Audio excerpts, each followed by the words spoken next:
in the morning, lah.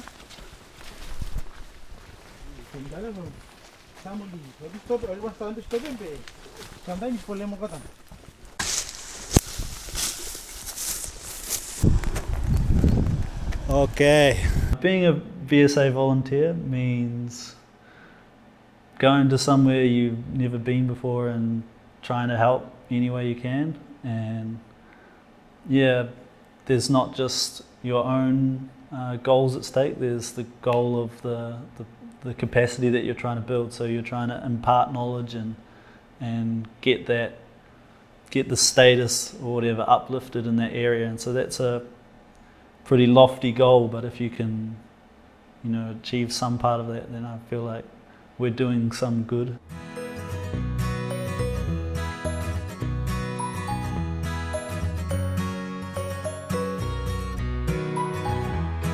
My volunteer position is partly funded by the SPC's partnership agreement with the VSA, and through our interaction here with the SPC, they've just been providing support to me in terms of somebody to talk to if I need some extra advice. And then about halfway through this year, Michelle and I and Brooks went to Fiji for a conference, and it was a SPC organised the STAR event, and it was just a wicked event to see everybody in the Pacific sharing all of their research together. VSA is bringing in a lot of experienced individuals, not just for the department and other sectors as well, but for the geology and mines. I think Simon's bringing in a lot of knowledge on his speciality in the field. And VSA is helping us also on financial support in some programs. So our typical day-to-day activities are mostly office-based, but every now and again we'll get out to the field to visit a field site. For example, visit a hot springs or some area of steaming ground. Over the past year we've had 3 different trips out to the outer islands to collect data. During that time we'll spend maybe a week in the field, visiting hot springs and taking samples, talking to the local chiefs and villagers about those features and how we can maybe use them in the future and things like that. Once we've collected all of our data, we come back into the office. Michelle and I will put it all together into a report, and then that goes back out to the province for their consideration. In the end, we're hoping to make a compendium of all of the data, and then that will serve as a sort of baseline index of Vanuatu's geothermal resources.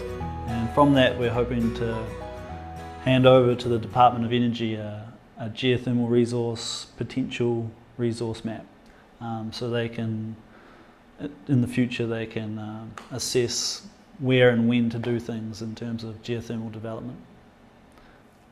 Well, Vanuatu is a developing country, so in terms of its energy sector, it's slowly growing, and just a few years ago we developed a national energy roadmap which identified 5 priority sectors, and one of which is on sustainable energy.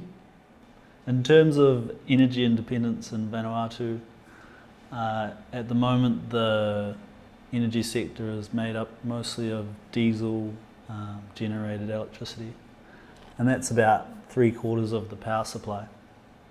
And then the rest is made up of a variety of renewables from solar, wind and hydro. The government's looking to increase the percentage of renewables to about 60% over the next 10 years. And one of the ways they can do that is by developing their geothermal power supply. Well, of course, Vanuatu is highly vulnerable to natural disasters like tropical cyclones, earthquakes, tsunamis. So in terms of its resilience, it's good to have a diverse source of energy. we've been working with Michelle to develop a Vanuatu approach to a geothermal site. So we're using some guidelines from New Zealand. So at the start of the year we developed a Vanuatu water sampling method with some in-house training that we ran. We use this method to come out to the field, take a sample, which will then be sent to New Zealand to the GNS Science Lab. They analyse it for us, send it back, and then we use that data to go into our geothermal resource map for future development of geothermal power. In terms of my own professional development through this VSA placement, probably the most important thing I've learned is to think about others first and to put them and their development ahead of my own personal goals, and how I can motivate myself to do that. So that's been a challenge, but also it's been pretty rewarding to do it and try and attain some sort of development here.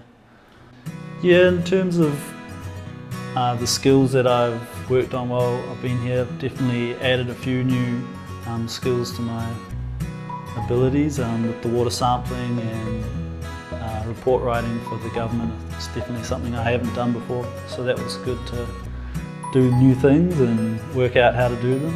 And then at the same time, trying to build capacity is not something I've done too much of before, so figuring out how to transfer skills has been good, and I think that's probably something I'd like to do back in New Zealand when I get back. It's definitely a fun part of the job.